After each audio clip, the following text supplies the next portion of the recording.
Hello all. ഹിസ്റ്റോറിയോഗ്രാഫിയുടെ സെഷനിലെ ഒരു പ്രധാനപ്പെട്ട ഡിസ്കഷനാണ് feminist movement and gender studies എന്ന് പറയുന്ന ഒരു ടോപ്പിക്. പൊതുവെ ആസ്പിറൻസ് കൂടുതൽ പഠിക്കാത്തൊരു ടോപ്പിക്കാണ്. But make sure that you should know the concept as well as the most important scholars associated with these movements. അതുകൊണ്ടാണ് ഈ ഒരു ഡിസ്കഷൻ നമ്മൾ ഇന്ന് നടത്തുന്നത്. കൃത്യമായിട്ട് മനസ്സിലാക്കാൻ വേണ്ടി ശ്രമിക്കുക. ആൻഡ് ആസ് പാർട്ട് ഓഫ് ഒരു ഡിസ്കഷൻ നമ്മൾ ചെയ്യാൻ വേണ്ടി പോകുന്നത് first will be covering what is this feminist movement.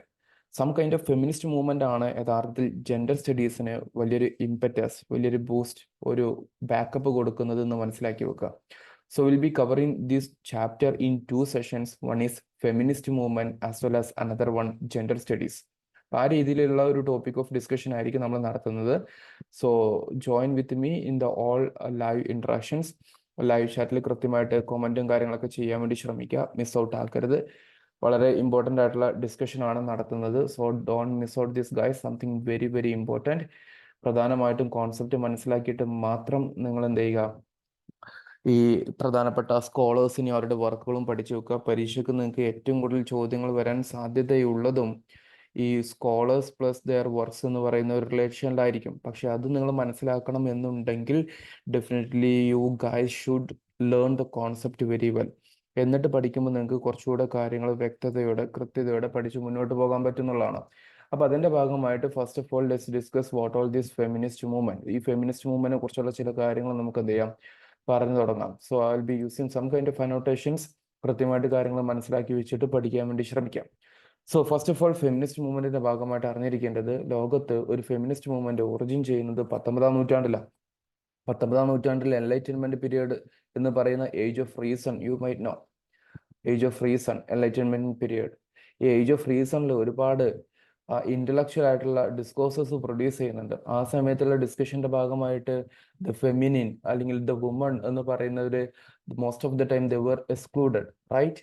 അതുകൊണ്ട് തന്നെ അവരവരുടെ ആവശ്യങ്ങൾ, when they were excluded, they try to began or they came up by demanding their own rights. അങ്ങനെയാണ് ഫെമിനിസ്റ്റ് മൂവ്മെന്റുകൾ വരുന്നത്. അപ്പോൾ 18-ാം നൂറ്റാണ്ടിലാണ് ഒറിജിൻ ചെയ്യുന്നത് വേൾഡിൽ. 19-20-ാം നൂറ്റാണ്ടിൽ അത് വലിയ രീതിയിൽ ഡെവലപ്പ് ചെയ്യുന്നുണ്ട്. അപ്പോൾ ഇവിടെ നിങ്ങൾക്ക് ഒരു എൻലൈറ്റ്മെന്റ് പീരീഡ് എന്ന് പറയുന്ന ഒരു പീരീഡ് കാണാൻ വേണ്ടി പറ്റും. Guys, could you please comment me some of the very important scholars of this enlightenment period. Enlightenment പീരീഡിലെ ഏറ്റവും പ്രധാനപ്പെട്ട സ്കോളേഴ്സിന്റെ പേര് അറിയാവുന്നവരൊക്കെ ഒന്ന് കമന്റ് ചെയ്ത് ലൈവ് ചാറ്റ് ഉപയോഗിച്ചിട്ട് please comment it guys. Let's check.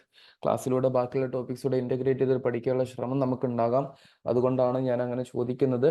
Enlightenment പീരിയഡിലെ പ്രധാനപ്പെട്ട സ്കോളേഴ്സിനെ just try to comment now. Please comment it right now.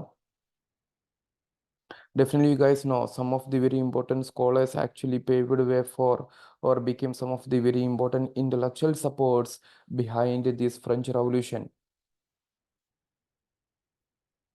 അങ്ങനെ ആലോചിക്കുക, വേൾഡ് ഹിസ്റ്ററിയും ഹിസ്റ്റോറിയോഗ്രഫിയും തമ്മിൽ വലിയ റിലേഷൻഷിപ്പ് ഉണ്ടെന്നുള്ളത്. ആ രീതിയിൽ വേണം കുറച്ച് കാര്യങ്ങൾ നമ്മൾ പഠിച്ചു പോകാൻ. So make sure that you are commenting some of the names that you know. Please do it guys, please do it right now. Like കമൻറ്റിൽ രേഖപ്പെടുത്തൂ.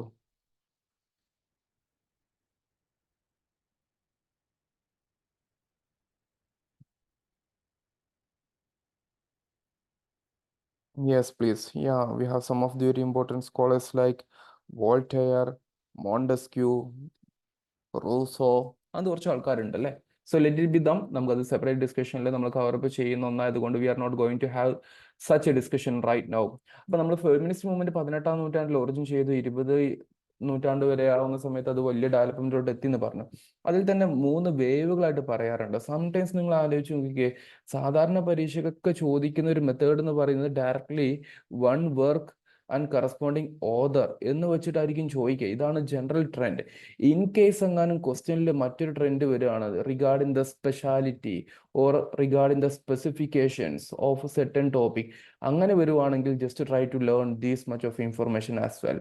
In the first wave that was around late 19th and early 20th century, 20-ാം നൂറ്റാണ്ടിന്റെ തുടക്ക സമയത്താണ് എന്ത് ചെയ്യുന്നത്, ആദ്യമായിട്ട് feminist movement വലിയ രീതിയിൽ അറ്റൻഷൻ സ്വീകരിക്കുന്നത്. That was for their suffrage and legal right. അവർക്ക് പൊളിറ്റിക്കൽ ആയിട്ടുള്ള ചില അവകാശങ്ങളുടെ ഭാഗമായിട്ടായിരുന്നു. ഒന്ന് വോട്ടിംഗ് റൈറ്റ് ആണ്. എല്ലാ നാടുകളിലും സ്ത്രീകൾക്ക് വോട്ടവകാശം ഉണ്ടായിരുന്നില്ല. Even when the British people came to India, and demanded we are here for giving you equality guys എന്ന് പറയുമ്പോൾ പോലും ലണ്ടനിൽ അല്ലെങ്കിൽ ബ്രിട്ടനിൽ സ്ലേവറി ഉണ്ടായിരുന്നു. സ്ലേവറി പിന്നീടാണ് അബോളിഷ് ചെയ്യുന്നത്. 1840s സമയത്തൊക്കെയാണ്, 1843 സമയത്തൊക്കെയാണ് ഇന്ത്യയിൽ അത് അബോളിഷ് ചെയ്യുന്നത്, അല്ലേ? സോ അതിനു മുമ്പ് സ്ലേവറി ബ്രിട്ടനിലുണ്ടായിരുന്നു, പക്ഷേ വോട്ടിംഗ് റൈറ്റ് സ്ത്രീകൾക്ക് പലപ്പോഴും കൊടുത്തിട്ടുണ്ടായിരുന്നില്ല. Even when we discuss about this French movement or French revolution, സ്ത്രീകൾക്ക് വോട്ടവകാശം തുടക്ക സമയത്ത് ഉണ്ടായിരുന്നില്ല. അപ്പൊ അങ്ങനെ ഒരു സഫറേജും ലീഗൽ റൈറ്റിന് വേണ്ടിയാണ് ആദ്യത്തെ ഒരു ഫെമിനിസ്റ്റ് മൂവ്മെന്റ് നടക്കുന്നത്. സെക്കൻഡ് വേവിൽ വരുന്നത് they addressed something called as their security in their work place, their sexuality and reproductive right. മറ്റു ചില അവകാശങ്ങളാണ് 1960s and 80s സമയത്ത്. നിങ്ങൾ ആലോചിക്കണം, ഇതൊരു ന്യൂ വേൾഡ് എന്ന് നമ്മൾ വിശേഷിപ്പിക്കുന്ന സെക്കൻഡ് വേൾഡ് വാറിന് ശേഷമുള്ള ഒരു പുതിയ ലോകത്ത്, ഒരു കോണ്ടംപററി ലോകത്താണ് സ്ത്രീകൾ അവരുടെ അവകാശങ്ങളെ കുറിച്ചുള്ള സംസാരങ്ങളുമായിട്ട് മുന്നോട്ട് വരുന്നത്.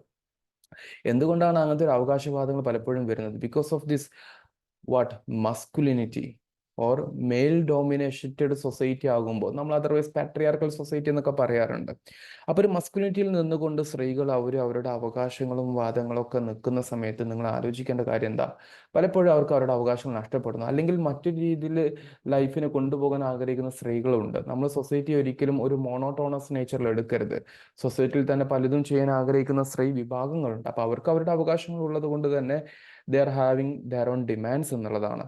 അത് എത്രമാത്രം നേടപ്പെടുന്നു അല്ലെങ്കിൽ നൽകപ്പെടുന്നു, ആ നാടിൻ്റെ ഒരു സ്വഭാവവുമായി ബന്ധപ്പെട്ട്, കസ്റ്റമായി ബന്ധപ്പെട്ട്, കൾച്ചറുമായി ബന്ധപ്പെട്ട് എന്നുള്ളതൊരു മറ്റൊരു വിഷയമാണ് ഡെഫിനറ്റ്ലി. അപ്പോൾ അത് അങ്ങനെ തന്നെ മനസ്സിലാക്കി വെക്കുക. തേർഡ് വേവ് കണ്ടോ, നമ്മുടെ ഒരു ജനറേഷനിൽ നിൽക്കുന്ന ഒരു സമയമാണ് ടിൽ പ്രസന്റ് എന്നുള്ളത്. They emphasized some kind of diversity and intersectionality. So ഇവിടെ ഉദ്ദേശിക്കുന്നത് കുറച്ചുകൂടെ നമ്മൾ മോഡേൺ വേൾഡിലോട്ട് വരുമ്പോൾ നമ്മൾ എല്ലാ രീതിയിലും എന്താ പറയാറുള്ളത്? ഒരു ഫെമിനിറ്റി ഉണ്ട് എന്ന് നമ്മൾ പറയാറുണ്ട്, അല്ലേ? അപ്പോൾ അതുകൊണ്ടാണ് ഇവിടെ എന്ത് ഉപയോഗിക്കുന്നത്, ഇങ്ങനത്തെ ഒരു പ്രധാനപ്പെട്ട ഒരു വാക്ക് ഉപയോഗിക്കുന്നത് എന്നുള്ളത് മനസ്സിലാക്കി വെക്കുക. സോ ഇവിടെ ഉദ്ദേശിക്കുന്നത് സം കൈൻഡ് ഓഫ് ഡൈവേഴ്സിറ്റി ആണ്. ഡൈവേഴ്സിറ്റി അവർ ഡെഫിനറ്റ്ലി ഉദ്ദേശിക്കുന്നുണ്ട്. അപ്പോൾ അതേ സമയത്ത് അവർ ഉദ്ദേശിക്കുന്ന മറ്റൊരു കാര്യമാണ് എന്ത്? ഒരു ഇന്റർസെക്ഷനാലിറ്റി എന്ന് പറയുന്ന ഒരു കോൺസെപ്റ്റ് എന്ന് പറയുന്നത്. ഈ ഇന്റർസെക്ഷനാലിറ്റി എന്ന് പറയുന്ന സമയത്ത് അതുകൊണ്ട് ഉദ്ദേശിക്കുന്നത് എന്താണെന്ന് വെച്ചാൽ പല വിഭാഗവുമായിട്ടുള്ള കൂടിച്ചേരലാണ്. എന്ന് പറഞ്ഞു കഴിഞ്ഞാൽ അത് നമ്മൾ ഒരു ജെൻഡറിന്റെ അടിസ്ഥാനത്തിലോ അല്ലെങ്കിൽ ഒരു കാസ്റ്റിന്റെ അടിസ്ഥാനത്തിലോ അല്ലെങ്കിൽ ഇന്നൊരു പെർട്ടിക്കുലർ വിഭാഗം, കാസ്റ്റ് അല്ലെങ്കിൽ ക്ലാസ്, എക്കണോമിക് ക്ലാസിന്റെ അകത്ത് പെട്ടു എന്നുള്ളത് കൊണ്ട് മാത്രം ഒതുങ്ങിപ്പോകേണ്ടത്, അവർക്ക് മാത്രം കിട്ടേണ്ടതായിട്ടുള്ള ഒന്നതല്ല. ഇന്ന ജെൻഡറോ ഇന്ന കാസ്റ്റോ ഇന്ന ക്ലാസ്സോ ഇങ്ങനെ ഒന്നിലും അകപ്പെട്ടു പോകേണ്ടതല്ല. എല്ലാത്തിലും മിക്സ് ചെയ്ത് വരേണ്ട ഒന്നുണ്ട് എന്ന് പറഞ്ഞിട്ടാണ്. അതുകൊണ്ടാണ് നിങ്ങൾ ഇപ്പോഴും പലപ്പോഴും കേൾക്കുമ്പോൾ അതൊക്കെ ഇക്വാലിറ്റിക്ക് എതിരല്ലേ എന്നുള്ളൊരു വാക്ക് നിങ്ങൾ പലപ്പോഴും കേൾക്കുന്നത്. The third wave that particularly emphasise on diversity and intersectionality. അതുകൊണ്ടാണ്. അപ്പൊ ഇതാണ് ഫെമിനിസ്റ്റ് മൂവ്മെന്റിന്റെ ഒരു തുടക്കം എന്നുള്ള കാര്യം ബേസിക്കലി മനസ്സിലാക്കി വെക്കുക. ഇനി പരീക്ഷയ്ക്ക് നിർബന്ധമായിട്ടും പഠിച്ചു വെക്കേണ്ട കാര്യം ഇതാണ്. പരീക്ഷയ്ക്ക് നിങ്ങൾ ചോദ്യങ്ങൾ ചോദിക്കും. അപ്പോൾ അതിൽ കുറച്ച് ചോദ്യങ്ങൾ ചോദിക്കുമ്പോൾ നിങ്ങൾ കൃത്യമായിട്ട് എന്ത് ചെയ്യണം, നിങ്ങൾക്ക് ചില കാര്യങ്ങൾ ആൻസർ ചെയ്യാൻ വേണ്ടി പറ്റണം. അപ്പോൾ അതെങ്ങനെ പഠിക്കണം എന്നുള്ളത് വളരെ സിമ്പിളായിട്ട് പറഞ്ഞുതരാൻ ശ്രമിക്കുക. It's most importantly it's your duty how to learn അല്ലെങ്കിൽ ടു ലേൺ എന്നുള്ളത്. അപ്പോൾ മേജർ പ്രൊപ്പണന്റിൽ ഒരാളാണ് മേരി വോൾസ്റ്റൻക്രാഫ്റ്റ് എന്ന് പറയുന്ന ഒരു ബ്രിട്ടീഷ് എഴുത്തുകാരി. സോ ഷീസ് ബ്രിട്ടീഷ് എഴുത്തുകാരായിട്ടുള്ള മേരി വോൾസ്റ്റൻക്രാഫ്റ്റ് ഉണ്ട്. അവരുടെ ഒരു വർക്കാണ് 1792. So one of the early proponent എന്ന് നമുക്ക് പറഞ്ഞൂടെ, അതാണ് Mary. A vindication of the rights of woman എന്ന് പറയുന്നത്. അപ്പോൾ സ്ത്രീകളുടെ എഡ്യൂക്കേഷനും ഇക്വാലിറ്റിയും അല്ലെങ്കിൽ അവകാശം വേണമെന്ന് പറഞ്ഞിട്ടുള്ള ആളാണ് ആര്? മേരി വോൾസ്റ്റൻക്രാഫ്റ്റ് എന്ന് പറയുന്ന ആള് എന്നുള്ള കാര്യം ഒന്ന് മനസ്സിലാക്കി വെക്കുക. ഓക്കെ, അപ്പോൾ ഇതാണ് പ്രധാനപ്പെട്ട ഇവരുടെ വർക്ക്. അപ്പോൾ അത് പഠിച്ചു വെക്കാൻ വേണ്ടി ശ്രമിക്കുക എന്നുള്ളതാണ് നിങ്ങൾ ചെയ്യേണ്ട ഏറ്റവും പ്രധാനപ്പെട്ട കാര്യം. ഓക്കെ, മേരി വോൾസ്റ്റൻക്രാഫ്റ്റ് എന്ന് പറയുന്ന ആൾ. അപ്പം നിങ്ങൾ ഈ പുസ്തകത്തിന്റെ പേര് എഴുതി വെക്കുക. പരീക്ഷയ്ക്ക് നിങ്ങൾക്ക് ഇത് എത്രമാത്രം റിവൈസ് ചെയ്ത് പോകാൻ പറ്റുമോ അത്രയും റിവൈസ് ചെയ്തിട്ട് പോവാം. ഞാൻ പറയുന്നത് കൂടുതൽ ഇൻഡെപ്തിൽ ഒരുപാട് പഠിക്കാതെ നിങ്ങൾ ഈ ആൾക്കാരെ കൃത്യമായിട്ട് എന്ത് ചെയ്യുക, മനസ്സിലാക്കിയിട്ട് അതിൻ്റെ ഒരു ലേണിംഗ് നിങ്ങൾക്ക് ലിങ്ക് ചെയ്ത് കൊണ്ടുപോകാൻ പറ്റണം എന്നുള്ളതാണ്. അപ്പം മേരിയാണ് ആദ്യത്തെ ഒരു ആൾ എന്നുള്ള രീതിയിൽ പഠിക്കുക. അവരുടെ work vindication of the rights of woman എന്ന് പറയുന്നൊരു വർക്കാണ് എന്നുള്ള കാര്യത്തിൽ എന്ത് ചെയ്യുക, അറിഞ്ഞിരിക്കാൻ വേണ്ടി ശ്രമിക്കുക. ഇനി അതേ സമയത്ത് ഒരു ഫ്രഞ്ചുകാരിയായിട്ടുള്ള ആളാണ് ആര്? സൈമൺ ഡി ബീവർ എന്ന് പറയുന്ന ആൾ. വളരെ ഇമ്പോർട്ടൻ്റ് ആയിട്ടുള്ള വൺ ഓഫ് ദി ഗ്രേറ്റസ്റ്റ് പേഴ്സണാലിറ്റിയാണ് സൈമൺ ഡി ബീവർ എന്ന് പറയുന്ന ഒരാൾ. ഓക്കെ, സോ ഈ സൈമൺ ഡി ബീവർ എന്ന് പറയുന്ന ആള് 1949 സമയത്ത് എഴുതിയിട്ടുള്ള വർക്കാണ് ദ സെക്കൻഡ് സെക്സ് എന്ന് പറയുന്ന ഒരു വർക്ക്. ഫസ്റ്റ് സെക്സ് പറഞ്ഞാൽ ഉദ്ദേശിക്കുന്നത് മെയിലാണ്. സോ ഡെഫിനറ്റ്ലി സെക്കൻഡ് സെക്സ് എന്ന് പറയുന്ന ആരാണ്? സ്ത്രീകളെ കുറിച്ചാണ് പറയുന്നത് എന്നുള്ള കാര്യം ഒന്ന് മനസ്സിലാക്കി വെക്കുക. അതുപോലെ ഒരുപാട് വർക്കുകൾ അവർ ഇതല്ലാതെ എഴുതിയിട്ടുണ്ട് കേട്ടോ. സോ സെക്കൻഡ് സെക്സിലൂടെ she's trying to say the women's oppression and modern feminist തിയറിയുടെ ഒരു ഫൗണ്ടേഷൻ തുടങ്ങി വെച്ചിട്ടുള്ള ആളാണ് സൈമൺ ഡി ബിവർ. ഏർലി പേഴ്സണാലിറ്റിയാണ് മേരി. മോഡേൺ ടൈമിലുള്ള first personality Simone de Beauvoir പറയാൻ വേണ്ടി പറ്റും. സെക്കൻഡ് സെക്സ് ഒരു വർക്കാണെങ്കിൽ മറ്റൊരു പ്രധാനപ്പെട്ട വർക്ക് നമുക്ക് പറയാൻ പറ്റുന്നതാണ് ദ വുമൺ ഡിസ്ട്രോയിഡ് എന്ന് പറയുന്നൊരു വർക്ക്. The woman destroyed. അപ്പോൾ ഈ രണ്ട് വർക്കെങ്കിലും നിങ്ങൾ അറ്റ്ലീസ്റ്റ് പഠിച്ചു വെക്കാൻ വേണ്ടി ശ്രമിക്കുക കേട്ടോ. ഇവരുമായി ബന്ധപ്പെട്ടിട്ട് ഒരുപാട് വർക്കുകൾ ഡെഫിനറ്റ്ലി ഉണ്ടാകും. പക്ഷേ ഞാൻ എപ്പോഴും പറയാറുള്ള പോലെ നിങ്ങളെല്ലാം ഇത് പഠിച്ചിട്ട് നിങ്ങൾ ഈ പുസ്തകത്തിൽ റിസർച്ച് ചെയ്യുന്നവരോ അല്ലെങ്കിൽ ഈ പുസ്തകം കൊണ്ട് നിങ്ങൾ ഭാവിയിൽ പോയിട്ട് വലിയ ഇൻ്റലക്ച്വൽ റവല്യൂഷൻ ക്രിയേറ്റ് ചെയ്യാൻ പോകുന്നവരോ ആയിരിക്കില്ല. അങ്ങനെ ആണെങ്കിൽ പോലും നിങ്ങൾ ഇത് പിന്നീട് വായിച്ചാൽ മതി. ഇപ്പോൾ എക്സാമിനേഷൻ അടുക്കുന്ന സമയത്ത് നിങ്ങൾ ചെയ്യേണ്ട എന്താണ്? നിങ്ങൾക്ക് എക്സാമിനേഷൻ ആവശ്യമായിട്ടുള്ള ലെവലിൽ ഇത് പഠിക്കുക എന്നുള്ള കാര്യമാണ് ചെയ്യേണ്ടത്. അപ്പോൾ ഈ രണ്ടാൾക്കാർ കൃത്യമായിട്ട് എന്ത് ചെയ്യണം? നിങ്ങൾ പഠിച്ചു വെക്കണം എന്നുള്ളതാണ്. ഓക്കെ, അപ്പോൾ ഇത്രയും കാര്യങ്ങൾ നിങ്ങൾക്ക് വളരെ ഇമ്പോർട്ടൻ്റ് ആണ്, മിസ്സാക്കരുത്. ഫൈൻ. ഇനി അതേ സമയത്ത് മൂന്നാമത്തെ ഒരാളാണ് ബെറ്റി ഫ്രീഡൻ എന്ന് പറയുന്ന ഒരാൾ. She's from America. അപ്പോൾ അമേരിക്കക്കാരിയായിട്ടുള്ള ബെറ്റി ഫ്രീഡൻ അവരെന്ത് ചെയ്യുന്നുണ്ട്?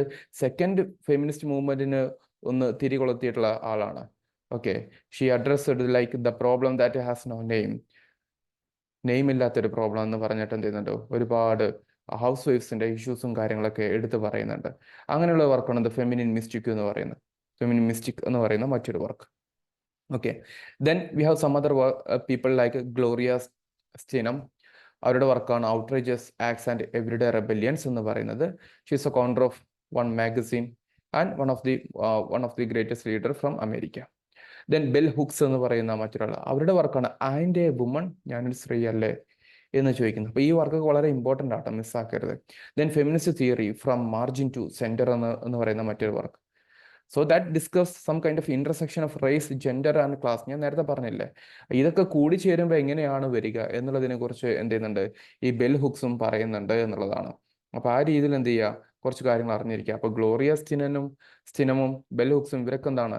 US അമേരിക്കക്കാരാണെന്നുള്ള കാര്യം കൂടി അറിഞ്ഞിരിക്കുക. So dear students, don't miss out this particular table, something very important.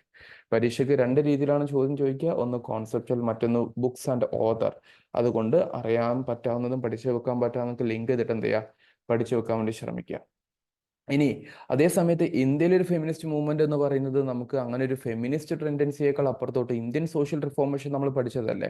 ആ സോഷ്യൽ റിഫോർമേഷന്റെ ഭാഗമായിട്ട് 19ാം നൂറ്റാണ്ടില് നിങ്ങൾക്കറിയാം ഒരുപാട് രാജാ റാം മോഹൻ റോയുടെ ഒക്കെ നമ്മൾ പഠിക്കുന്നുണ്ട്. ആ സമയത്ത് സ്ത്രീകളുടെ ചില പ്രാധാന്യം റോളും ഉണ്ടോ? അത് ഒറിജിനായിട്ട് നമുക്ക് വിശേഷിപ്പിക്കാം.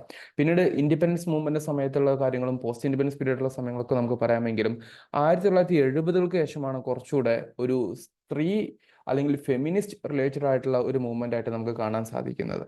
ഓക്കെ, അപ്പോൾ അതിന്റെ ഒരു ടേബിൾ ഓഫ് ഡിസ്കഷൻ ആണ് ഇനി പറയുന്നത്. കൃത്യമായിട്ട് മനസ്സിലാക്കി വെക്കുക. Definitely you guys know Savitri Bai Phule എന്ന് പറയുന്ന ആള് അല്ലേ.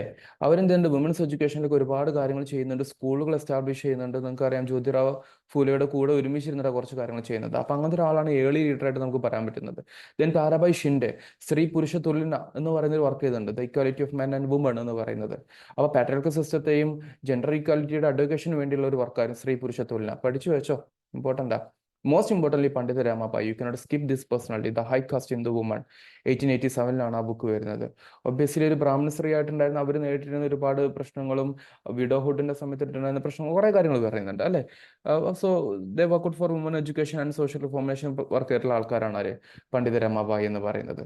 ദെൻ കമലാദേവി ചത്തോപാധ്യായ ഫ്രീഡം മൂവ്മെന്റിന്റെ ഭാഗമായിട്ടെല്ലാം സോഷ്യൽ റിഫോർമേഷനിൽ നേതൃത്വം നൽകിയിട്ടുണ്ടായിരുന്ന വ്യക്തിയാണ്. വുമൺ റൈറ്റ് ആർട്ടിസൻസ് കോപ്പറേറ്റീവ് മൂവ്മെന്റിലെല്ലാം പങ്കെടുത്തിട്ടുണ്ടായിരുന്നു. And most importantly learn Arundhati Roy, the god of small things എന്ന് പറയുന്നത്. അതൊരു നോവലാണ്. ഓക്കെ, പക്ഷെ അതിൽ പറയുന്നത് ഒരു ഫെമിനിസ്റ്റ് ആൻഡ് സോഷ്യൽ റവല്യൂഷനിലൂടെയാണ് ഈ നോവൽ കൊണ്ടുപോകുന്നത്. സോ ഡെഫിനറ്റ്ലി അരുന്ധതി റോയ് പഠിച്ചു വെക്കുക, രമാബായി പഠിച്ചു വെക്കുക, താരാബായ് ഷിൻഡെ പഠിച്ചു വെക്കുക. എവിടെയെങ്കിലും നിങ്ങൾക്ക് അത് ഉപകരിക്കും. അപ്പോൾ ആ രീതിയിലാണ് പഠിച്ചു വെക്കാനെന്നുള്ള കാര്യം ഒന്ന് അറിഞ്ഞിരിക്കുക.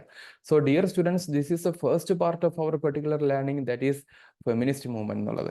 ഈ ഫെമിനിസ്റ്റ് മൂവ്മെന്റിന്റെ ഒരു ഇമ്പാക്റ്റിന്റെ അടിസ്ഥാനത്തിൽ ഒന്നുകൂടെ ഫെമിനിസ്റ്റ് എന്നുള്ളതിനേക്കാൾ അപ്പുറത്തോട്ട് സ്റ്റഡീസിനെ, ചരിത്ര രചനയെ എന്ത് ചെയ്തു? കുറച്ചുകൂടെ ജെൻഡർ ലെവലിലോട്ട് മാറ്റിക്കൊണ്ടുപോയി. അതാണ് ജെൻഡർ ഹിസ്റ്റോറിയോഗ്രഫി എന്ന് പറയുന്നത്. So as part of our gender history കുറച്ച് കാര്യങ്ങളാണ് ഞാൻ പറയുന്നത്. കൃത്യമായിട്ട് ശ്രദ്ധിച്ചു കേൾക്കുക. അപ്പോൾ ഇതിൽ അറിഞ്ഞിരിക്കേണ്ടത് 20-ാം നൂറ്റാണ്ടിന്റെ ലേറ്റ് സമയത്ത്, അവസാന സമയത്ത് തന്നെയാണ് ഈ ജെൻഡർ മൂവ്മെന്റ് വരുന്നത്. That is fuelled by feminist movement. അതുകൊണ്ടാണ് നമ്മൾ ആദ്യം ഫെമിനിസ്റ്റ് മൂവ്മെന്റുകൾ ആദ്യം പഠിച്ചു വെച്ചത്. എന്നിട്ട് എന്ത് ചെയ്യാണ് ഇവർ ട്രഡീഷണൽ ഹിസ്റ്റോറിയോഗ്രാഫിക്കെതിരെ, മെയിൽ സെൻട്രിക് ആയിട്ടുള്ള മസ്കുലിൻ നേച്ചറിന്റെ ഒരു ഹിസ്റ്റോറിക്കൽ നെറേറ്റീവ്സിനെതിരായിട്ട് എന്ത് ചെയ്യാണ് ശബ്ദമുയർത്തുകയാണ്. അപ്പോൾ historians they began to question the absence of woman in history. ചരിത്രത്തിൽ നമ്മൾ എന്ത് പറയുമ്പോഴും ഒരു പുരുഷ മേധാവിത്വത്തിലൂടെ പറയുമ്പോൾ വേർ ആർ ദ സ്ത്രീസ്, സ്ത്രീകളില്ലാതെ എങ്ങനെ ഇതൊക്കെ പോസിബിൾ ആകുമോ? May be sometimes they not may be in the forefront. പക്ഷേ നമ്മളെപ്പോഴും പറയാറുണ്ട് ഒരു പുരുഷന്റെ വിജയത്തിൽ ഒരു സ്ത്രീ ഇല്ലാതെ പോകില്ല എന്നുള്ളത്. ഏതെങ്കിലും ഒരു സ്ത്രീ ഉണ്ട്, അത് ഏതെങ്കിലും വിധത്തിൽ എന്ത് ചെയ്യുന്നുണ്ട്, ഇൻഫ്ലുവൻസ്ഡ് ആണ്. So they challenged the dominance of masculine experience in the understanding of the past. Not only through masculine experience, definitely we should read the history of women who made the great men എന്നുള്ളതാണ്. ആ രീതിയിൽ പഠിക്കുക എന്നുള്ളതാണ് gender ഹിസ്റ്റോറിയോഗ്രാഫിയുടെ ആകത്തുക. 1970-കൾക്ക് ശേഷം 80-കളുടെ സമയത്തെല്ലാം ഇന്ത്യയിലും എന്ത് ചെയ്യുന്നുണ്ട്, ഈ ഒരു ജെൻഡർ ഹിസ്റ്റോറിയോഗ്രാഫി നല്ലപോലെ ഡോമിനേറ്റ് ചെയ്തു വരുന്നുണ്ട്. അപ്പോൾ ജെൻഡർ ഹിസ്റ്റോറിയോഗ്രാഫിയുടെ കോമൺ ഫീച്ചേഴ്സ് അവിടെ പറഞ്ഞിരിക്കുന്നത്, ദ കോമൺ ഫീച്ചേഴ്സ്. അപ്പോൾ ഈ കോമൺ ഫീച്ചേഴ്സ് പഠിച്ചു വെക്കുക. ശേഷം നമ്മൾ വേൾഡിലുള്ളതും ഇന്ത്യയിലുള്ളതുമായിട്ടുള്ള ഏറ്റവും പ്രധാനപ്പെട്ട ചില സ്കോളേഴ്സിൻ്റെയും വർക്കുകളെ കുറിച്ചും പറയും. ഒന്ന്, ദ സെൻട്രിങ് ജെൻഡർ. അപ്പോൾ ജെൻഡർ എന്ന് പറയുന്നൊരു ടോപ്പിക് കുറച്ചുകൂടെ സിഗ്നിഫിക്കൻ്റ് ആയിട്ട് വന്നു എന്നുള്ളതാണ്. അപ്പോൾ ഇവിടെ നമ്മൾ മനസ്സിലാക്കി വെക്കേണ്ട ഒരു പ്രധാനപ്പെട്ട ഒരു ടോപ്പിക്കാണ് what is this difference between sex and gender എന്നുള്ള. സോ ഇവിടെ നിങ്ങൾ ബേസിക്കലി ഇതൊരു സോഷ്യോളജിക്കൽ ഡിസ്കഷൻ ആണെങ്കിലും ഞാനിവിടെ വളരെ സിമ്പിളായിട്ട് പറയാം. നമുക്ക് സെക്സും ഉണ്ട്, ജെൻഡറും ഉണ്ട്. സെക്സ് എന്ന് പറഞ്ഞാൽ നമ്മളെപ്പോഴും നിങ്ങളുടെ ഫോം ഫില്ല് ചെയ്യുന്ന സമയത്ത് നിങ്ങൾ കണ്ടിട്ടുണ്ടാവും. എന്താണ് അതുകൊണ്ട് ഉദ്ദേശിക്കുന്നത്? സെക്സ് കൊണ്ട് ഉദ്ദേശിക്കുന്നത് ദാറ്റ്സ് എ ബയോളജിക്കൽ ഡിഫറൻസ് ആണ്. ഫോർ എക്സാമ്പിൾ മെയിൽ ആണോ ഫീമെയിൽ ആണോ എന്നൊക്കെ ചോദിക്കാറുണ്ട് അല്ലേ. അപ്പോൾ അവിടെ മെയിൻ ആയിട്ടുള്ള കാര്യം എന്താണ്? നമ്മുടെ റീപ്രൊഡക്റ്റീവ് ഓർഗൻസ് ഇതൊക്കെ വെച്ചിട്ടാണ് നമ്മൾ കുറച്ച് കാര്യങ്ങൾ പറയാറുള്ളത്. അല്ലെങ്കിൽ സിംപ്ലി സെയിങ് സെക്ഷൽ ഓർഗൻസിന്റെ അടിസ്ഥാനത്തിലാണ് പറയാറുള്ളത്. ഓക്കെ, അപ്പോൾ നമ്മുടെ ക്രോമസോമും കാര്യങ്ങളും ബയോളജിക്കലായിട്ട് കാര്യങ്ങൾ നോക്കുന്ന സമയത്ത് one is are you female or male എന്ന് നമ്മൾ ചോദിക്കാറുണ്ട്, മെയിൽ ഓർ ഫീമെയിൽ എന്ന് പറയുന്നത്. ഇതാണ് ബേസിക്കലി സെക്സ് എന്ന് പറയുന്ന ഒരു ഐഡിയ എന്നുള്ളത്. പക്ഷേ അതേ സമയത്ത് ഇത് നമുക്ക് സെക്സ് എന്ന് പറയുന്നത് we can say by birth എന്നുള്ള രീതിയിൽ പറയാം. അതേസമയത്ത് ജെൻഡർ എന്താണ്? സംതിങ് സോഷ്യലി കൺസ്ട്രക്റ്റഡ് ആണ്, ബയോളജിക്കൽ അല്ല. പിന്നെ അത് ബയോളജിക്കൽ ആക്കുന്നുണ്ട് വിത്ത് ലേറ്റസ്റ്റ് ടെക്നോളജീസും കാര്യങ്ങളൊക്കെ വെച്ചിട്ട് അല്ലേ. അപ്പോൾ നമുക്ക് സോഷ്യലി ഉള്ള ഒരാളുടെ അയാളുടെ നോംസ്, അയാളുടെ നേച്ചർ എന്തൊക്കെയാണ്, അയാളുടെ റോൾ എന്തൊക്കെയാണ്, അയാളുടെ ബിഹേവിയർ എന്തൊക്കെയാണ്, ആൾ എന്ത് തരമെല്ലാം ആക്ടിവിറ്റീസിലാണ് ഉൾപ്പെടുന്നത്, ഇങ്ങനെയൊക്കെ നോക്കിയിട്ടാണ് ഒരാളുടെ ജെൻഡർ നമ്മൾ നിർണ്ണയിക്കാൻ വേണ്ടി പോകുന്നത്. ഓക്കെ, അപ്പോൾ ജെൻഡർ എന്ന് പറയുന്നത് നമുക്ക് കുറച്ചുകൂടെ വിശാല അടിസ്ഥാനത്തിൽ പറയാൻ വേണ്ടി പറ്റും. Like that is having social or sometimes or more importantly psychological and culturally ഒരു കൺസ്ട്രക്റ്റ് ആയിട്ട് നമുക്ക് പറയാൻ പറ്റുന്ന ഒന്നാണ് എന്ത് ജെൻഡർ എന്ന് പറയുന്നത്. ഒരു കുട്ടി ചിലപ്പോൾ ഒരു ആൺകുട്ടിയായിട്ടായിരിക്കും ജനിക്കുന്നത്, പക്ഷേ ആ പേരൻസിന് പെൺകുട്ടി മതിയായിരുന്നു എന്ന് വിചാരിക്കുകയും ഇനിയൊരു കുട്ടി ഉണ്ടാകാനുള്ള കപ്പാസിറ്റി ഇല്ലാതിരിക്കുന്ന സമയത്ത് ആ ഒരു ആൺകുട്ടിയെ അവരൊരു പെൺകുട്ടിയെ പോലെ വളർത്തിയെടുക്കുകയാണെങ്കിൽ എന്താവും? ഒറ്റ വാക്കിൽ നമ്മളതിനെ ശാന്തപ്പെട്ടു എന്ന് പറയുമെങ്കിലും അത് അങ്ങനെയാണ്. സോഷ്യലി സൈക്കോളജിക്കലി കൾച്ചറലി കൺസ്ട്രക്ട് ചെയ്ത ഒന്നാണ് ആ കുട്ടിയുടെ ജെൻഡർ എന്ന് പറയുന്നത് അല്ലേ. സോ സോഷ്യൽ ഇൻസ്റ്റിറ്റ്യൂഷൻസും ഒക്കെ വെച്ചിട്ട് ഒരാൾ എങ്ങനെ പ്രതികരിക്കുന്നു എന്നുള്ളതാണ് ജെൻഡർ എന്ന് പറയുന്ന ഒരു വിശാലമായിട്ടുള്ള അർത്ഥം വരുന്നെന്നുള്ളത് മനസ്സിലാക്കി വെക്കുക. ഫൈൻ. അപ്പൊ സെക്സിനേക്കാളും വിശാലമായിട്ടുള്ള അർത്ഥം എന്തുണ്ട്? ജെൻഡർ ഉണ്ട്. അതുകൊണ്ടാണ് നമ്മൾ സെക്സ് സ്റ്റഡി എന്ന് പറയാതെ എന്ത് പറയുന്നത്, ജെൻഡർ സ്റ്റഡീസ് എന്നുള്ള കാര്യത്തിൽ പറയുന്നതെന്ന് ഒന്ന് മനസ്സിലാക്കി വെക്കുക കേട്ടോ. ഇതാണ് ബേസിക് ആയിട്ടുള്ള ഒരു ഇൻഫർമേഷൻ. അപ്പോൾ കണ്ടോ, ഒരാളുടെ ജെൻഡറിനാണ് ഇമ്പോർട്ടൻസ് കൊടുക്കുന്നത് to understand the social and political economic cultural process. പിന്നെ വുമൺസ് ഹിസ്റ്ററി ഉണ്ട്, ജെൻഡർ ഹിസ്റ്ററി ഉണ്ട്. അപ്പോൾ തന്നെ വുമൺ ഹിസ്റ്ററി ആകുമ്പോൾ കണ്ടോ ഒരു സെക്സ് മാത്രം ഡിപ്പെൻഡ് ചെയ്തായി, ജെൻഡർ കഴിയുമ്പോൾ കുറച്ചുകൂടെ അവരുടെ ബിഹേവിയറിൽ ഓറിയന്റഡ് ആയിട്ട് മാറി എന്നുള്ളതാണ്. സോ വുമൺസ് ഹിസ്റ്ററി എന്ന് പറയുന്നത് സ്ത്രീകളിലൂടെ എക്സ്പീരിയൻസ് റീകവർ ചെയ്യുന്ന ഒന്നായിരുന്നു. പക്ഷേ ജെൻഡർ ഹിസ്റ്ററി കുറച്ചുകൂടെ അതിനേക്കാൾ അപ്പുറത്തോട്ട് പോകുന്നുണ്ട്. അതിൽ എങ്ങനെയാണ് സ്ത്രീയുടെ ഒരു മസ്കുലിനിറ്റി ആവട്ടെ, ഒരു ഫെമിനിറ്റി ആവട്ടെ, അല്ലെങ്കിൽ അതർ ജെൻഡർ ഐഡന്റിറ്റീസ് ആവട്ടെ, ഇങ്ങനത്തെ കാര്യങ്ങളൊക്കെ എങ്ങനെ ഡെവലപ്പ് ചെയ്യുന്നു സോഷ്യലി എന്ന് പറയുന്നതാണ് ജെൻഡർ ഹിസ്റ്ററിയിൽ പറയുന്നത്. ദെൻ ഡെഫിനറ്റ്ലി പവർ പൊളിറ്റിക്സിനെ കുറിച്ച് അവർ പറയും. how the power operates along gender lines എന്നുള്ളത് പറയുന്നുണ്ട്. Exploring certain kind of inequalities ഇങ്ങനത്തെ കാര്യങ്ങളൊക്കെ പറയുന്നുണ്ട്. Then unearthing some kind of new sources. Definitely നമുക്ക് പലപ്പോഴും സ്ത്രീകൾ ആബ്സെൻ്റ് ആയതിൻ്റെ റീസൺ എന്താ? പലപ്പോഴും അവരെ കുറിച്ചുള്ള കൃത്യമായിട്ടുള്ള സോഴ്സസ് ഇല്ലാത്തത് കൊണ്ടാകാം. So there we are unearthing some kind of new sources. അപ്പം അതുകൊണ്ടാണ് പേഴ്സണൽ ഡയറീസ് ഉപയോഗിക്കുന്നത്. നിങ്ങൾ ഒരു ആൾ എഴുതിയിരിക്കുന്ന പ്രശസ്തമാക്കപ്പെട്ടുള്ള ചില ഡയറികൾ അതിലൂടെ പറയുന്ന ചില അനുഭവങ്ങളൊന്ന് ആലോചിച്ച് നോക്കിക്കേ. It can be understood as one of the social construct. ഒരു സോഷ്യലി നമുക്ക് കൺസ്ട്രക്ട് ചെയ്യാൻ ഉപയോഗിക്കാൻ പറ്റുന്ന ഒരു ഇൻഫോർമേഷൻ ആയിട്ട് ഉപയോഗിക്കാം. ലീഗൽ ഡോക്യുമെന്റ്സ് ആകാം, കേസുകളാകാം, ഓറൽ ഹിസ്റ്ററീസ് ആകാം, വിഷ്വൽ മെറ്റീരിയൽസ് ആകാം. പലതും വെച്ചിട്ട് നമുക്ക് എന്ത് ചെയ്യാം? ഒരു ട്രഡീഷണൽ എലൈറ്റ് നെറേറ്റീവ്സ് നിന്ന് മാറിക്കൊണ്ട് സ്ത്രീകളിലോട്ടും ജെൻഡർ പെർസ്പെക്റ്റീവിലോട്ടും ചരിത്രത്തെ കൊണ്ടുപോകുക എന്നുള്ളിടത്താണ് എന്ത് സംഭവിക്കുന്നത്? ഈ gender studies four gender historiography വരുന്നു എന്നുള്ള കാര്യം ഒന്ന് മനസ്സിലാക്കാൻ വേണ്ടി ശ്രമിക്കുക. ഇത്രയും കാര്യങ്ങൾ നിങ്ങൾക്ക് ക്ലിയർ ആണ് എന്നുണ്ടെങ്കിൽ നമ്മൾ ഇനി എന്ത് ചെയ്യാണ്? ഈ ഒരൊറ്റ ടോപ്പിക് കൂടെ പറഞ്ഞിട്ട് നമ്മുടെ ക്ലാസ് അവസാനിപ്പിക്കും. നിങ്ങൾക്ക് ഇതുവരെയുള്ള കാര്യങ്ങൾ ക്ലിയർ ആണോ ഗൈസ്? Just comment it. എന്താണ് സെക്സ്, എന്താണ് gender, how this gender studies going to evolve from feminist historiography എന്നുള്ള ക്ലിയർ ആണോ? ജസ്റ്റ് കോമന്റ് ചെയ്യൂ.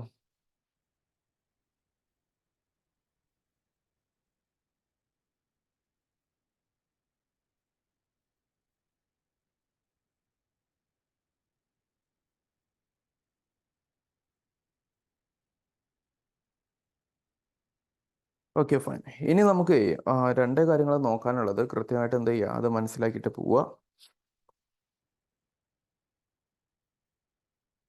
ഇൻ ദ ഗ്ലോബൽ കോണ്ടാക്സ്റ്റ് നമ്മൾ കുറച്ച് പ്രധാനപ്പെട്ട സ്കോളേഴ്സിന്റെ പേര് പറയാണ്. നമ്മൾ നേരത്തെ ഫെമിനിസ്റ്റ് ഹിസ്റ്റോറിയോഗ്രഫിയിൽ പറഞ്ഞ പോലെ തന്നെ ഇവിടെ കുറച്ച് സ്കോളേഴ്സിന്റെ പേര് പറയാൻ വേണ്ടി പോവാണ്. ജസ്റ്റ് ശ്രദ്ധിക്കുക. ഇതിൽ ഒന്നാമത്താണ് ഒരു അമേരിക്കൻ ഹിസ്റ്റോറിയൻ ആയിട്ടുള്ള ജോൺ വല്ലാക്ക് സ്കോട്ട് എന്ന് പറയുന്ന ഒരാൾ. അമേരിക്കക്കാരൻ. അദ്ദേഹത്തിന്റെ വർക്കാണെന്ത്? Gender and politics of history എന്ന് പറയുന്നത്. സോ ഒബ്വിയസ്ലി ഒരു ജെൻഡറിന്റെ റെലവൻസിനെ കുറിച്ച് പറയുന്ന ഒരു പ്രധാനപ്പെട്ട വ്യക്തിയാണ് ഇദ്ദേഹം. How the gender shape the social and political life എന്ന് പറയുന്ന വർക്കാണ് gender and the politics of history എന്നുള്ളത്. ഡെഫിനറ്റ്ലി ഒരു ജനറൽ വർക്ക് ആയതുകൊണ്ട് തന്നെ ഇത് നിങ്ങൾക്ക് പരീക്ഷയ്ക്ക് ചോദിച്ചേക്കാം. ഓക്കെ, ഷീസ് എ ലേഡി കേട്ടോ. ജോൺ വെല്ലാക്ക് സ്കോട്ട് എന്ന് പറയുന്ന ആളൊരു ലേഡിയാണ്. ഒന്ന് മനസ്സിലാക്കി വെക്കുക. അവരുടെ ഒരു വർക്കാണ്, കൃത്യമായിട്ട് മനസ്സിലാക്കി വെക്കുക. Fine. Gender and politics of history എന്നുള്ളത്. ദെൻ അതുപോലെ അവരുടെ ഒരു വർക്ക് ഉണ്ട്, അതുകൂടെ ഒന്ന് പഠിച്ചു വെച്ചോ. സെക്സ് ആൻഡ് സെക്യുലറിസം എന്ന് പറയുന്നത്. ചിലപ്പോൾ അങ്ങനത്തെ ഒരു ഇൻട്രസ്റ്റിംഗ് വാക്കുകളൊക്കെ ആയിരിക്കും ചോദിക്കുന്നത്. സെക്സ് ആൻഡ് സെക്യുലറിസം എന്ന് പറയുന്ന മറ്റൊരു വർക്ക് കൂടെ ഉണ്ട്, പഠിച്ചു വെക്കുക. ദെൻ മോസ്റ്റ് ഫേമസ് ആയിട്ടുള്ള, നിങ്ങളൊരു പക്ഷേ നിങ്ങളുടെ ഗ്രാജുവേഷൻ്റെ സമയത്തെല്ലാം പഠിച്ചിട്ടുള്ള ഒരു വ്യക്തി ആയിരിക്കും ആര്? ഗേഡ ലേണർ എന്ന് പറയുന്ന ആള്. ഗേഡ ലേണർ എന്ന് പറയുന്നത് ഒരു അമേരിക്കൻ ഹിസ്റ്റോറിയനാണ്, ലേഡിയാണ്. ഓക്കെ, ഗേഡ ലേണർ എന്ന് പറയുന്ന ആള്. ഓക്കെ, അവരുടെ പ്രധാനപ്പെട്ട ചില വർക്കുകളാണ് ഇവിടെ പറയുന്നത്. വുമൻസ് ഹിസ്റ്ററിയിൽ ഏറ്റവും പ്രധാനപ്പെട്ട ഒരു വ്യക്തിയാണ് ആര്? ഗേഡ ലേണർ എന്ന് പറയുന്ന ആള്. അത് മറക്കരുത് ഒരിക്കലും. നിങ്ങൾ പേര് കുറച്ച് ഇമ്പോർട്ടൻ്റ് ആണ്. അവരുടെ പ്രധാനപ്പെട്ട വർക്കാണ് ദ ക്രിയേഷൻ ഓഫ് പാട്രിയാർക്കി എന്നുള്ളത്. പാട്രിയാർക്കി എങ്ങനെ ഉണ്ടായി എന്നുള്ളത്. Okay, so obviously historical construction of patriarchy and development of feminist consciousness over the time എന്ന് പറയുന്നതിന്റെ ഒരു ടോട്ടൽ ഹിസ്റ്ററിയാണ് ഗേഡ ലേണർ അവതരിപ്പിക്കുന്നത് എന്നുള്ളത്. ഓക്കെ, പിന്നെ the creation of feminist consciousness. ഈ രണ്ട് വർക്കുകൾ ഒന്ന് സിഗ്നിഫിക്കൻ്റ് ആയിട്ടുണ്ട്, പഠിച്ചു വെക്കുക. ഒരുപാട് വർക്കുകൾ ഉണ്ടാവും കേട്ടോ, പക്ഷെ ഞാൻ പറഞ്ഞില്ലേ, ഏറ്റവും പ്രധാനപ്പെട്ട വർക്കുകൾ മാത്രം പഠിച്ചു വെക്കുക എന്നുള്ളതാണ്. So don't miss out such kind of things. ഇനി മൂന്നാമതൊരു വ്യക്തി കൂടിയുണ്ട്, ജൂഡിത്ത് ബട്ട്ലർ. അവരും അമേരിക്കക്കാരായിട്ടുള്ള ആളാണ്. ജൂഡിത്ത് ബട്ട്ലർ എന്ന് പറയുന്ന ആള്.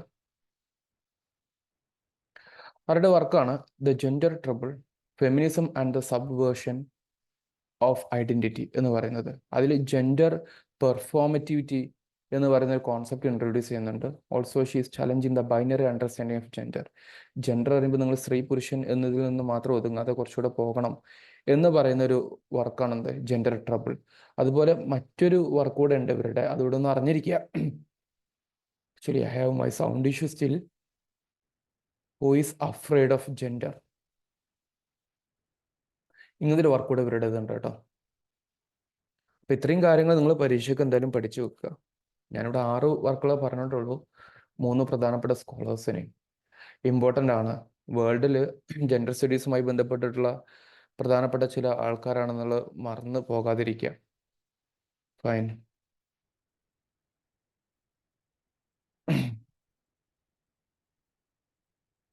പിന്നെ ഇതിൻ്റെ കൂട്ടത്തിൽ എനിക്ക് നിങ്ങളോട് ഒരു അഡീഷണൽ പോയിന്റ്, നിങ്ങൾ എക്സാമിനേഷനൊക്കെ നിങ്ങൾ കൃത്യമായിട്ട് പഠിക്കുമ്പോൾ അറിഞ്ഞിരിക്കേണ്ട ഒരു പ്രധാനപ്പെട്ട പോയിന്റ് ഉണ്ട്. ഞാൻ അദ്ദേഹത്തിൻ്റെ പേരൂടെ ഇവിടെ നിന്ന് എഴുതി വെക്കാം. Something significant. കേട്ടിട്ടുണ്ടാവും അദ്ദേഹത്തെ. Michael Foucault. മൈക്കൽ ഫൂക്കോ എന്ന് പറയുന്ന ഒരു വ്യക്തിയുണ്ട് അല്ലേ? അദ്ദേഹത്തിൻ്റെ പ്രധാനപ്പെട്ട ഒരു വർക്കാണ് ദ ഹിസ്റ്ററി ഓഫ് സെക്ഷുവാലിറ്റി എന്നുള്ളത്. History of sexuality. ഈ ബുക്കുകളുടെ പേരൊക്കെ എഴുതി വെക്കണം കേട്ടോ. ഡെഫിനറ്റ്ലി ഈ ക്ലാസ് നോട്ട് ഞാൻ നിങ്ങളുടെ ക്ലാസ് ഗ്രൂപ്പിൽ ഷെയർ ചെയ്ത് തരാം. നിങ്ങളത് കൃത്യമായിട്ട് കാണുക, പഠിക്കുക. അദ്ദേഹം ഒരു ഫ്രഞ്ചുകാരനാണെന്ന് നിങ്ങൾക്ക് അറിയാലോ. ഓൾറെഡി നിങ്ങൾ കേട്ടിട്ടുണ്ടാവും. കേൾക്കാത്തവർ ഇങ്ങനെ സിമ്പിളായിട്ട് പഠിച്ചു വെക്കുക. മൈക്കൽ ഫൂക്കോ എന്ന് പറയുന്ന ഒരു ഫ്രഞ്ച് ഹിസ്റ്റോറിയനും ഫിലോസഫറും ആണ്. ഓക്കെ, അദ്ദേഹത്തിന് ഒരുപാട് വർക്കുകളുണ്ട്. അതിലേറ്റവും പ്രധാനപ്പെട്ടതാണ് ഹിസ്റ്ററി ഓഫ് സെക്ഷുവാലിറ്റി എന്ന് പറയുന്ന ഒരു വർക്ക്. മറക്കരുത്, വളരെ ഇമ്പോർട്ടൻ്റ് ആണ് കേട്ടോ. ആ ഒരു വർക്ക് എന്തായാലും നിങ്ങൾ മറന്നു പോകരുത്. Something very important for you. അപ്പോൾ ഇത്രയും കാര്യങ്ങൾ നിങ്ങൾ ബേസിക്കലി എന്ത് ചെയ്യുക, പഠിച്ചു പോകാൻ വേണ്ടി ശ്രമിക്കുക എന്നുള്ളതാണ്. Rest of the things we can do later. അപ്പോൾ ഇതാണ് വേൾഡിൽ പഠിച്ചു വെക്കേണ്ട ആൾക്കാർ. ഇനി ഇന്ത്യയിലോട്ട് വരുമ്പോൾ നിങ്ങൾ നോക്കിക്കേ, ഉമാ ചക്രവർത്തി, വളരെ ഫേമസ് ആയിട്ടുള്ള പേരുകളാണ്. അവരുടെ വർക്കുകൾ നിങ്ങൾ ആലോചിച്ചാൽ മതി. Rewriting history, the life and times of പണ്ഡിത രമാബായി. അപ്പോൾ പണ്ഡിത രമാബായിയെ കുറിച്ചുള്ള ഒരു ചരിത്ര പഠനത്തിലൂടെയാണ് ഉമാ ചക്രവർത്തി പോയിട്ടുണ്ടായിരുന്നത്. Then gendering caste through a feminist lens. ഫെമിനിസ്റ്റിന്റെ കണ്ണിലൂടെ കാണുന്ന കാസ്റ്റിന്റെ ജെൻഡർ അത്രമാത്രം ഉണ്ടായിരുന്നുള്ളത്. അപ്പോൾ അതിൽ ഒബ്വിയസ്ലി ഇന്റർസെക്ഷൻസിനെ കുറിച്ചാണ് പറയുന്നത്, of caste and gender in Indian history. അങ്ങനെയുള്ള പ്രധാനപ്പെട്ട വ്യക്തിയാണ് ആര്? ഉമാ ചക്രവർത്തി എന്ന് പറയുന്ന ആള്. Don't miss out this particular name. Then Tanika Sarkar വരുന്നു. The Hindu wife, Hindu nation, community, religion, cultural nationalism എന്ന് പറയുന്ന ഒരു വർക്ക് 2001 അവർ പ്രൊഡ്യൂസ് ചെയ്യുന്നുണ്ട്. ഓക്കെ, ഒബ്വിയസ്ലി എന്തായിരിക്കും, ഹിന്ദു കമ്മ്യൂണിറ്റികളിലൂടെ കടന്നു ചെന്നുകൊണ്ട് സ്ത്രീകളുടെ ഒരു റെപ്രസെൻറ്റേഷൻ എത്രമാത്രം കമ്മ്യൂണിറ്റി ആയിട്ടും ഒരു റിലീജിയനായിട്ടും നാഷണലിസത്തിലും ക്രിയേറ്റ് ചെയ്യുന്നുണ്ട് എന്നുള്ളതിൻ്റെ തണികയുടെ വർക്കാണെന്ത്? ഹിന്ദു വൈഫ് എന്ന് പറയുന്ന ഒരു വർക്ക്. അപ്പോൾ അത്രയും സിമ്പിളായിട്ട് പഠിച്ചു വെക്കാൻ പറ്റണേ എങ്ങനെ പഠിക്കുക. Lata Mani, contentious traditions, the debate on sati on colonial India. Simple അല്ലേ? നിങ്ങൾ ലത, സതി അങ്ങനെ എന്തെങ്കിലുമൊക്കെ കോഡ് വെച്ചിട്ട് എന്തെങ്കിലുമൊക്കെ പഠിക്കാൻ വേണ്ടി ശ്രമിക്കൂ. The focus on the colonial nationalist debate around sati. Okay, അതെങ്ങനെയാണ് ഇമ്പാക്ട് ചെയ്തിട്ടുണ്ടായിരുന്നത്, ഇംപ്ലിക്കേഷൻസ് എന്തൊക്കെയായിരുന്നുള്ള ഒരു വർക്ക്. ദെൻ റോമില താപ്പർ, നമ്മുടെ നാഷണലിസ്റ്റ് ഹിസ്റ്റോറിയൻ ആണ്. She also wrote something like Shakuntala, text readings and histories എന്ന് പറയുന്ന ഒരു റൈറ്റിംഗ് നടത്തുന്നുണ്ട്. അതിൽ critical analysis of gender in ancient Indian text and historiography. Ancient Indian ടെക്സ്റ്റുകളിലും ഹിസ്റ്റോറിയോഗ്രഫിയിലും എങ്ങനെയാണ് ജെൻഡറിനെ റെപ്രസെന്റ് ചെയ്തിട്ടുണ്ടായിരുന്നതിൻ്റെ ഒരു ക്രിട്ടിക്കൽ അനാലിസിസ് നടത്തുന്നതാണെന്ത് റോമില താപ്പറിന്റെ വർക്ക് എന്നുള്ളത്. സോ മൈ ഡിയർ സ്റ്റുഡൻസ്, ഇങ്ങനെയാണ് നിങ്ങളിത് പഠിച്ചു വെക്കേണ്ടത്. Something very important. കോൺസെപ്ച്വലി മനസ്സിലാക്കി വെക്കുക. എക്സാമിനേഷന് നമുക്ക് ഡിമാൻഡിങ് ആയിട്ടുള്ള പോയിന്റ് എന്താണെന്നുള്ളത് കൃത്യമായിട്ട് മനസ്സിലാക്കിയിട്ട് എന്ത് ചെയ്യുക, അതിന് സ്ട്രെസ് നൽകുക എന്നുള്ളതാണ്. അപ്പം നിങ്ങളുടെ ഫസ്റ്റ് പോയിന്റ് എന്താണ്? കോൺസെപ്റ്റ്, തീം ക്ലിയർ ആക്കി വെക്കുക എന്നുള്ളതാണ്. ശേഷമാണ് നിങ്ങൾ ഓതേഴ്സിനും വർക്കിനെയും സിഗ്നിഫിക്കൻസിനെയും പഠിക്കേണ്ടത്. അപ്പോൾ നല്ലപോലെ റിവിഷൻ നടത്തുക. റിവിഷൻ നടത്തിയിട്ട് നിങ്ങൾക്ക് ഇതുപോലുള്ള ക്വസ്റ്റ്യൻ വരും. ഈ ക്വസ്റ്റ്യൻ ഒന്ന് വായിച്ചിട്ട് നിങ്ങൾ തന്നെ ആൻസർ ചെയ്യാൻ വേണ്ടി ശ്രമിക്കുക. Make sure that you are attending this question. ഈ ക്വസ്റ്റ്യൻ നിങ്ങൾ എഴുതുന്നുണ്ടെന്ന് ഉറപ്പ് വരുത്തട്ടോ. നിങ്ങൾ എഴുതാതിരിക്കരുത്. Make sure you are attending.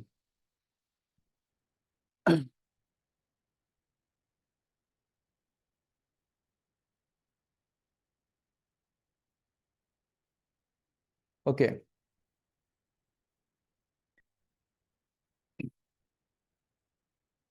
you have work, you have authors.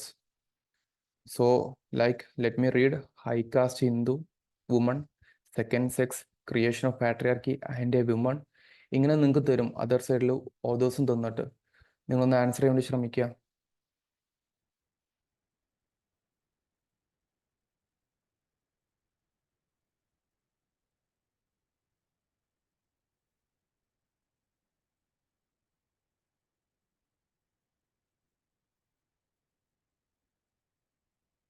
ഇങ്ങനത്തെ ഒരു ക്വസ്റ്റ്യൻ നിങ്ങൾക്ക് പരീക്ഷ എക്സ്പെക്ട് ചെയ്യാം. Don't miss out.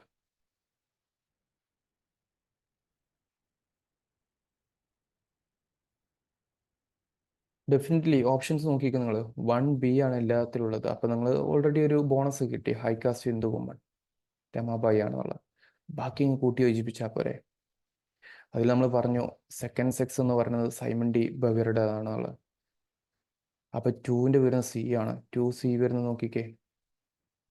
2C ഇത് മാത്രമുള്ള ആൻസർ അപ്പം തന്നെ നിങ്ങൾക്ക് കിട്ടി. അതുകൊണ്ട് ഞാൻ പറയുന്നത് ചിലപ്പോൾ നിങ്ങൾ എല്ലാം പഠിച്ചു വെക്കേണ്ടി വരത്തില്ല, അല്ലെങ്കിൽ പഠിച്ചു വെച്ച് നിങ്ങൾക്ക് അപ്ലൈ ചെയ്യേണ്ടി പറ്റും എന്നുള്ളത്. ദെൻ അതിൽ തന്നെ നമുക്ക് അറിയേണ്ടി പറ്റുന്നത് the creation of patriarchy by ഗഡ ലേണർ. അനായിൻ്റെ വിമൺ ബെൽ ഹുക്സ്. എത്ര പേര് ഇത് ശരിയായി?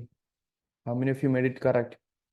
ഇങ്ങനെ വേണം പഠിക്കാൻ. ഇത് ശരിയാകാത്തവർ ഒരിക്കലും പേടിക്കും വേണ്ട, ടെൻഷൻ അടിക്കും വേണ്ട, ഒന്നും ചെയ്യേണ്ട. നിങ്ങളുടെ ക്ലാസ് ഗ്രൂപ്പിൽ ഈ നോട്ട്സ് വരുമ്പോൾ മേക്ക് ഷുവർ ദാറ്റ് ഇത് നിങ്ങൾ വൃത്തിക്ക് പഠിക്കുന്നുണ്ടെന്ന്. വേറെ ഒന്നും നിങ്ങൾ ചെയ്യണ്ട. നമുക്ക് ആദ്യമായിട്ട് കേൾക്കുമ്പോൾ ചിലപ്പോൾ ഇത് ബുദ്ധിമുട്ടുണ്ടാവും. പക്ഷേ റിവൈസ് അറ്റ്ലീസ്റ്റ് 3 times. ഒരു 3 times നിങ്ങൾ റിവൈസ് ചെയ്തിട്ട് നിങ്ങൾക്ക് ഇത് മനസ്സിലാകുന്നില്ലേ, നിങ്ങൾ എന്നെ പേഴ്സണലി സംസാരിക്കുക. പക്ഷെ നിങ്ങൾ ഇത് ചെയ്യാതെ എന്നോട് വന്നിട്ട് മനസ്സിലാകില്ല എന്ന് പറയരുത്. കാരണം ഈ ടോപ്പിക്സ് അങ്ങനെയാണ്, കുറച്ച് ഡ്രൈ ടോപ്പിക്കാണ്. ഞാനിതിനെ ഏറ്റവും സിംപ്ലിഫൈ ചെയ്തിട്ട് ഇതിനൊരു ഹിസ്റ്റോറിക്കൽ പെർസ്പെക്റ്റീവിലൂടെ പറഞ്ഞു തരാൻ പലപ്പോഴും ശ്രമിക്കുന്നുണ്ട്. ക്ലാസ് മനസ്സിലായിട്ടുണ്ടോ? ക്ലിയർ ആണോ? ക്ലിയർ ആണെങ്കിൽ ഞാൻ വൈൻഡപ്പ് ചെയ്യാണ്. Is that okay guys? Shawl I wind up? എന്തെങ്കിലും സംശയം ഉണ്ടെങ്കിൽ ചോദിക്കുക കേട്ടോ. ഗ്രൂപ്പിൽ ചോദിച്ചാലും മതി, അല്ലെങ്കിൽ നിങ്ങൾക്ക് എല്ലാവർക്കും എൻ്റെ ഇൻഡിവിജ്വൽ കോൺടാക്റ്റ് ഉണ്ട്, you can ask me. So that's all about this particular session guys. നിങ്ങൾക്ക് മനസ്സിലാക്കാൻ സാധിച്ചിട്ടുണ്ടെന്ന് വിശ്വസിക്കുകയാണ്. Just make sure you are attending all the sessions very clearly and revising very good. That's all for now guys. Thank you.